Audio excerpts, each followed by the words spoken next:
อาซาบิเดี๋ยวป่ะฮะบ่มีบีดอกแตกหมดบ่มีบีนะไอ้เพียมันสิมันเบิ่ง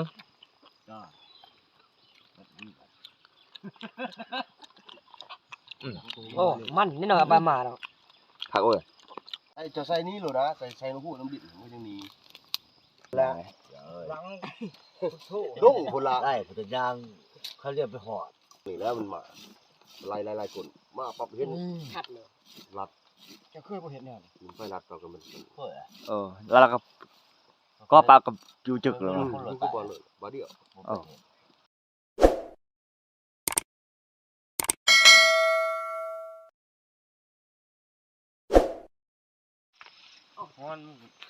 ยิ่งคือเพื่อนพี่น้องมันแหละพี่น้องเลยนี่ทีมงานในฟาร์มไปบักคนแข็งนี่พี่น้องมาแล้วโชกปากได้พี่น้องเลย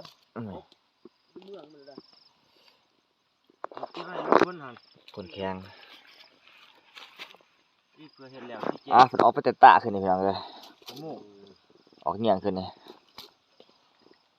มาแล้วทุกคนมาแล้วพี่น้องหัวยี่ลูกมาเลยตายได้ลูกนี่ทีมหน้าหัวหน้าเพิ่น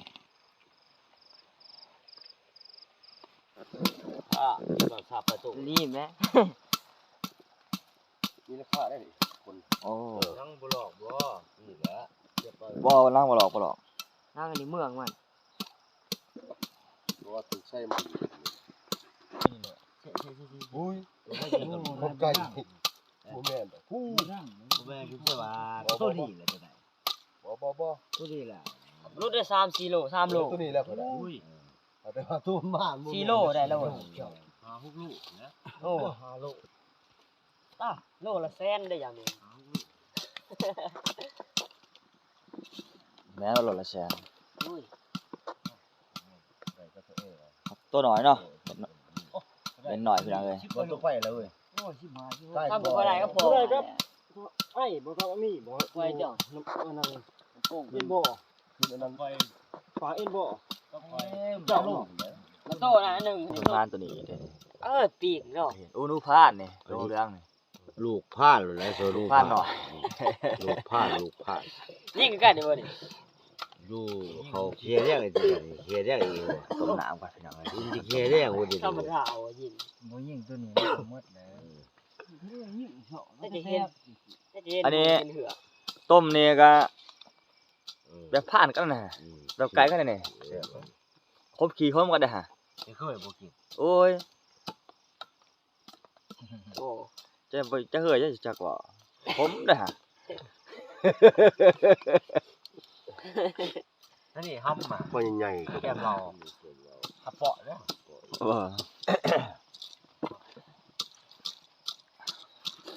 ะโชคปลาละพี่น้องเอ้ยพันขึ้นนี่พันว่าเห็นปลาถึงมองพันจะบูเมืองจะพันที่ทางท่านตื่นโอ้โธ่บอกเมียซื้อเล็กเมนกับป้าบ่มาเนี่ยเนาะตัวเดียวเนี่ยมันจะนอนกับมันมาเนาะบ่รอบ่ทันยิงมันได้เด้อมันแลมันยังเลยโอ้ยังเลย พ่อดูจังซี่ขอว่าคือบ่สิไปพูดหรอกกินฟ้าแล้วทำมื้อนี้ดูซะยิ่งๆถึงกันแล้วโอ้ยปองนี่แล้วมันมาไล่คนมาปรับเห็นชัดเลยรัดจะเคยบ่เห็นแน่มันไฟรัดเราก็มันเคยแล้วเราก็ปลากับอยู่จึกเลยมันก็บ่เลยบ่เดียวมันคนดำคนใหญ่แล้วถ้าเราคนกันเหรอถ้าพอไผ่กันเหรอเขายังไม่สิไปดูคนหนาเพิ่นมันจะห่างไส้แล้วคนหนาเพิ่นมานขนาดนี้นั่งไก่นะมันน่าขี้ไล่ได้เด้อขี้จอกแล้วไก่เห็นนึงไก่เขาพาไปนี่ตู้อยู่เทิงหันก็มันสิมีไก่บ่มีเนาะนี่แล้วจักจุดไปขี้เด้อจะขึ้นไปสุกเถอะบ่ขี้แตกสะที่บ่ไอ้สุกเถอะว่าจะขึ้นไปล้างผู้หรือล้างแก้วแล้วนะบ่ล้างหรอกล้างเลยนะโอ้ล้างแก้มไก่เจ้าขอขึ้นไปฮอดวันตัวกลมไปเป็นจุ่มหันขึ้นไปล้างเลยแหละ ไปข้าวเดียวสิว่ามา นี่น้ำเพิ่นไอ้ข้าวเดียวตีอย่างเลยอุ้ย ล้างตะพุ่นโท อันนี้มีปิ้งป่านี่ ลังโถ ดุ้งพุ่นละ ได้พุทธยางเขาเรียกไปหอด ไอ้ดงพุ่นล่ะ อย่าเอ้ย ให้ยาช่วย แม่นดอก ช่วยยาชอบ เป็นนอนเบิดแล้วเบิดทีมงาน ยังเดียวนะ ในผ่านไปซอกไผ่มานี่มันเป็นพี่น้องเอ้ย ลังสิเอาขึ้นไป ลัง มัน หมด เป็ เรื่อง น บ่เห็นนี่ พอดีได้โศกปากเลยมานี่ เมนอ่อนบ่ มาปลาลายมือหิวต้องของกินแต่ปาก น้อย วันนี้เดยวเมน บุรุษเตอเชิงได้สำได้ มันลูก คันว่าอันนั้น เหยียบ ทางลาบเบิ่งได้ นั่งเลยเนาะ นี่ของเบิด ลาบข้าวมีนะ ข้าวมีเนาะ เด้มื้อนี้นี่มันหอมติ เอา นั่งเนาะ ไอ้จะใส่นี้หรอนะใส่น้ำหูน้ำดิบมันยังมี พอเมนพี่น้องเอ้ยพอเมนแต่3 โมงคืนพุ่นพี่น้องแต่มาพี่น้องเลย ไปจุได้บ่เนาะ ซอยจูได้มื้อนี้ เสียคมขักแล้วนะ นายผ่านมาทางนางก่ออย่า ได้พลาดได้ ผ่านเป็นมาร พลาดแน่นะฮะ หอมเวลาหาวไม่ได้เวลาหาวเลย พลาดที่ตุ่มแล้ว อันนี้ แท้ได้ ของแท้อันนี้นี่ก่อนนี่นายผ่านก็ได้นี่นายผ่านลอก ไปน้ำกัน นายผ่านลอก อุ้ยเพิ่นใส่สิได้ พอนะถ้าบ่ไปบ่กันแล้วได้บุกอันนี้แล้วบ่แห้งเรื่องไรกันแล้วก็ว่ามันแจ้งแล้วบ่ไป ได้ดอก นั่นแหละ เดี๋ยวลมนี่บ่เห็นแล้ว มันแจ้งแล้วนะพวกเราก็สิได้โอ้ยมันแก็บคะแนนที่มันดังแน่ โอ้ยมันเบื่อเลย โตขี้ขาดเนาะโอ้ยบ่ได้ ได้ แล้ แล้ว วบัวไปเบิดเนี่ยได้พลาดเคยกินแพ้เพิ่นสิว่าบ่ได้ โอ้ย หลักหอกอยู่ยางเนาะ อ้าวเฮ้ยสิว่าเขาก็ว่าไปจนเบื่อป่ะ เพื่อนอะไรแหละปืนอะไรวะ ยางว่าพวกเขาสิอ่อนแล้วแพ้ไป มาบ้านก็บ่ได้กันหลอกหมดอันนี้มันอ่อนเด้อเบิ่นตัวก็เบิ่ง นางอ่อน นั่งสิเลย มันยังน้อย โอ้ตายโอ้ยอ่อนตั้งแต่มันอ่อนแล้ว กินนี่พอดีแซ่บ ได้แล้ว สำหรับแข้งเท่านี้แข้งได้ เพื่อนมัน นี่จะเปื่อย โอ้ยเป็นบ่จักอันนี้อุ้ยจัง ได้ นี้ แล้ มั วน นางกอบ เดี๋ยวนี้ดูได้ นางกอบ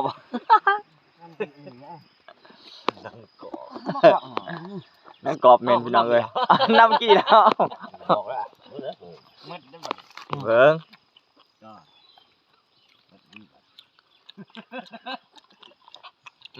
โอ้มันนี่หน่อยเอาไปมาแล้ว ผักเอ้ยเจ้าชมผู้จัดการเนาะ บ่มี นี่แก้วนี่เยอะวันนั้นกอบมาสนมาบ่ทันดอก อยากขายเพื่อเบิ่งหลอกมาหน่อย เด้อ ช่วยแบ่งขาย กินแต่กับเขาวยังพอที่นั่ง ช่วยลำมีดได้กินง่ายโจ้บ่ มีบ่อยู่ไหน ล้างขาพี่น้องเลยโอ้ขาต่างกองหักแล้วพี่น้องเลยหักเนาะ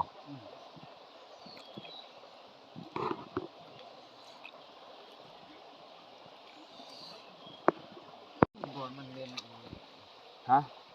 ห้ำมันกันเนาะ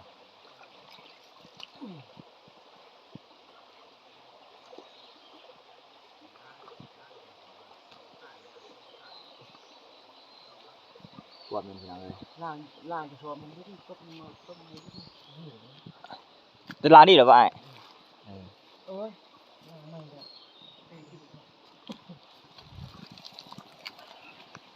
โอ้ทานกี่เนาะนี่ก็หน่อยทุกคนก็สิ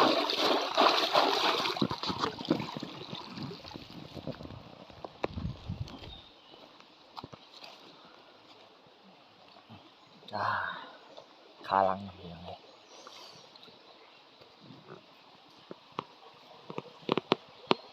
มีดที่แนวมันขู่ ซอยขาก่อน ที่ใส่ด้วยสิแหละ อุ้ยได้ที่เอา เลย เนาะ โอ้แล้วร้อยเอกที่3ดอก แม่นแล้วซ้ำได้เลย 3ดอก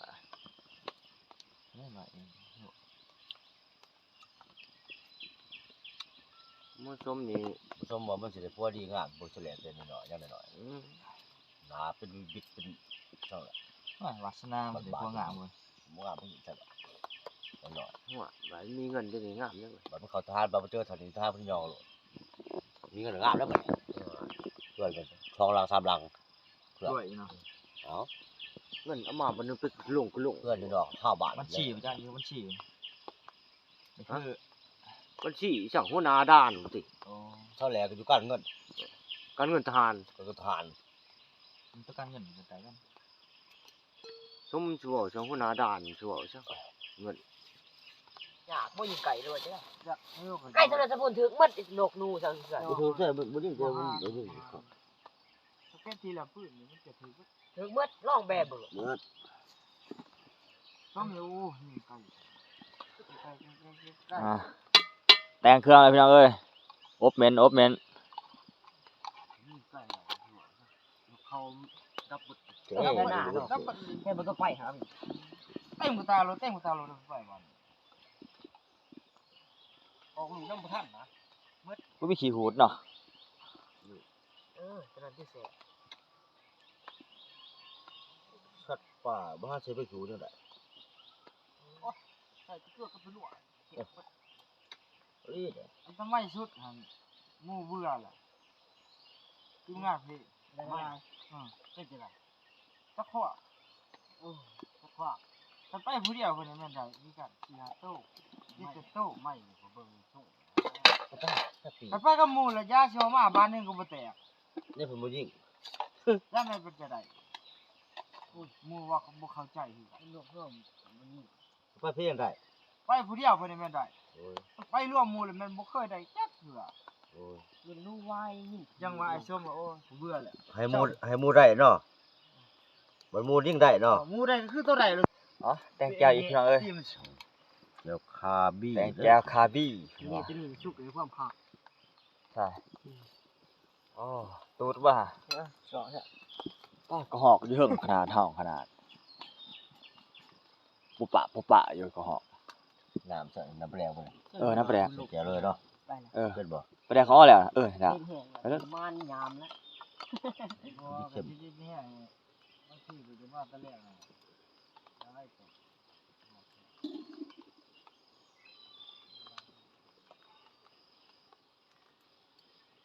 ็ แล้วไปอีก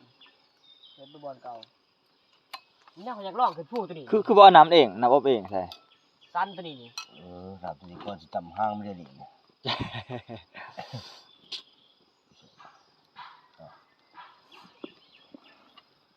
ไปผู้ใดบ่ โอ้ก็ฝึกขึ้นมาทำมันห้องก็ฟ้าหมอนั่น ไปได้ นี่ ไปอยู่ก็ได้บ่ได้ ไม่เป็นไรอย่าพวกแห้ง 2 คนก็ได้นะเนาะเฮ็ด2 คนก็ได้กันเฮ็ด แซ่บขนาดเราได้ โอ้ยบ่ได้เอาเพื่อนก่อนละลายบ่ได้ดอก อยู่นะทำอยู่ มันบ่เพื่อนนี่คันมีเพื่อนแล้วนี่ผู้เดียวอยู่ผู้อยาก จะได้ ในโลกนี่เพื่อนนี่ อย่างนี้ชุบให้กระเพาะมัน บ่เพื่อนสำคัญมันหาได้เพื่อนนี่เด้ กิน3 คน บอกเลย นี่ บานมึงบ่จะอยู่ก็ได้ สู่เมืองบ่ เพื่อนก่อนเขารอเพื่อนได้รอ นี่ ทางมันสิ ห้างมัน ทาง จะแล้วเว้ย มาได้ จ้าลูกไว้ครับเว้ย นี่บ่คิดได้ใส่เพื่อนได้เมา เบื่อมันสิดิ มาดิดีเลย เอ้ามันเห็ดนั่นนี่ หางก่อนพี่ไอ้ โอ้ย พัดละเธอตลอดจ้ะ ดูให้ปลาไม่ได้กินโอ้ย หางก่อนจ้ะหางตัวมันนี่ปวดแขวก่อนมา อ๋อ บุ้งปวดแขวก่อนมา อาซาบิเหรอบ่ฮะ มึงมีบีดอ่ะ บ่มีบีนะ ไอ้ไอ้ พี่มันที่มันปวดแขว ขนาดใส่คมหรอตามคมลำเฮ็ดคมหน่อยหนึ่งแล้วก็ ซอยจุพี่น้องเอ้ย พักกัน แต่ เด้ เดี๋ยว อ ดาว แม่แม่ จะครบขึ้นช่างนี่มัน เกี่ยวกับคัดตัวไก่ นี่แหละ ไปมีตัวหน่อยอ้าว แต่ตัวหน่อยตัวนี้ตัวนึงกลุ่ม3ตัวเหรอ อืม อ้าว ตัวดินเอาอันนี้อันนี้แก้มบ่ขาดโอ้เดี๋ยวตอนใหญ่เนาะ เอาตกเดี๋ยวก็ตอนอ่ะ จงไว้เอง คักบ่นะ บอกละ สุดยอดเลยบ่ ครับ เมื่อ ไปแล้วขัดนะ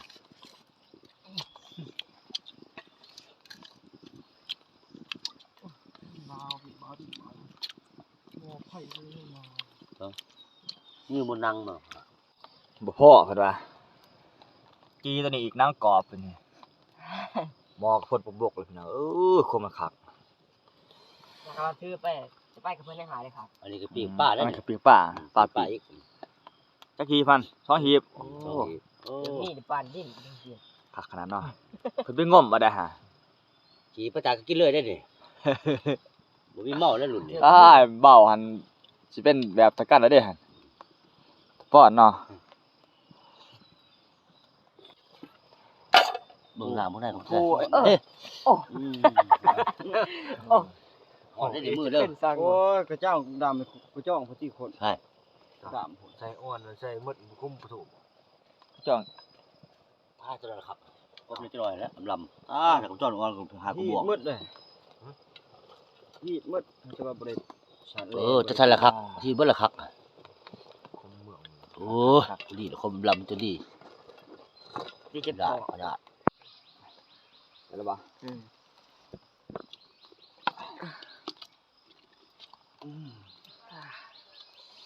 ฮอนๆเอาก่อน พอแล้ววะ เอาไหมมาก็ได้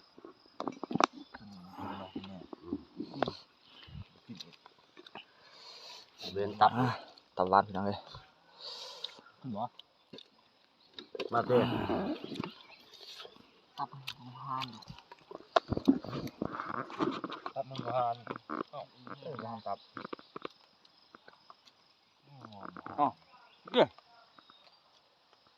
มันจับไม่ได้บ่ มาเลยล่ะ บ่อยากลินเขา กินนะ บ่อยากฮอดวะมันโอ้ง นั่นละต่าง ขึ้น ตัว นี่บ่อยากให้มันหอดล่าเลย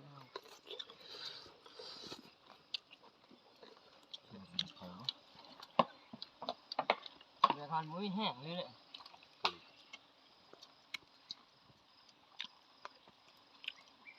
มาก็อีกแล้ว ยิงจะได้เฮิ่งเลยได้ยินเขาเนาะเยอะว่าเนี่ยมาโอ้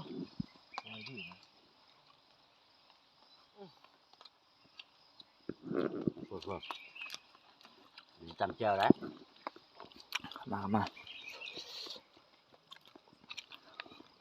นี่จะสุดยอดหรอ สดหรอวะ จนสดก็พอจังวี่ นี่ทองก้อนจะกินมา ขายหันขนมเนี่ยกินเมื่อติ่ง ยังเอา เอาละ เสียงเยอะ กันไว้ เมื่อยเด้ ร้านสายเพิ่นแข็งแห้งได้พี่น้องเอ้ยกินข้าวกินน้ำแล้วก็มาพาขอปลาขึ้นผู้ขึ้นไปห้างหมกจ่องนั่นล่ะ ปลา ฮะ ลาย สิขึ้นตัดไปแช่หมกจ่องเถิงพี่น้องเอ้ยในกลมหมกจ่องนะครับแต่ว่าโอ้บ่แม่นความสั้นพี่น้องเอ้ย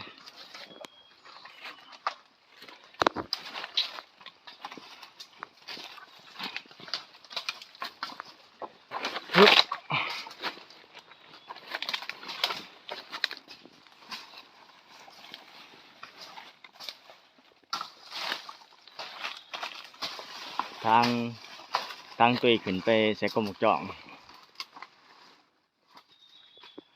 ยอดวายพี่น้องเว้ยโอ้โคมันลายเมื่อเอาหลดนี่มีแต่ยอดวายหมด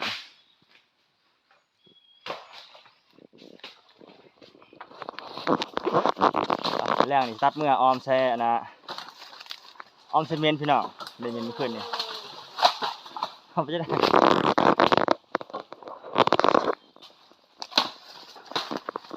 ตัดยอดวายออมเซเมนโอ้หมดถนัดเนาะน้อยเนาะ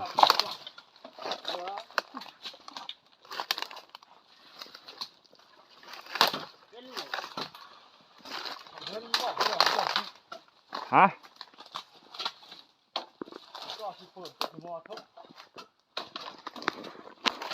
โอ้พี่น้องเอ้ยมาตะเก็บหมกจอกหาหมกจอกข้ากันย่างตั้งหัวหน้ามันกับทีมงานแบ่งกลุ่มกันไปมื้อนี้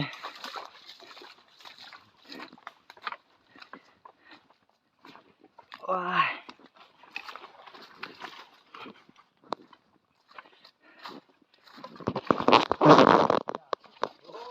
เมื่อยหลายแย่งขี้นากป้อมขนาดอยู่ทั้งผู้นี่หัวหน้าเขาเนี่ย เก้าขนาด นักเดินป่าแข่งเป็นปั่น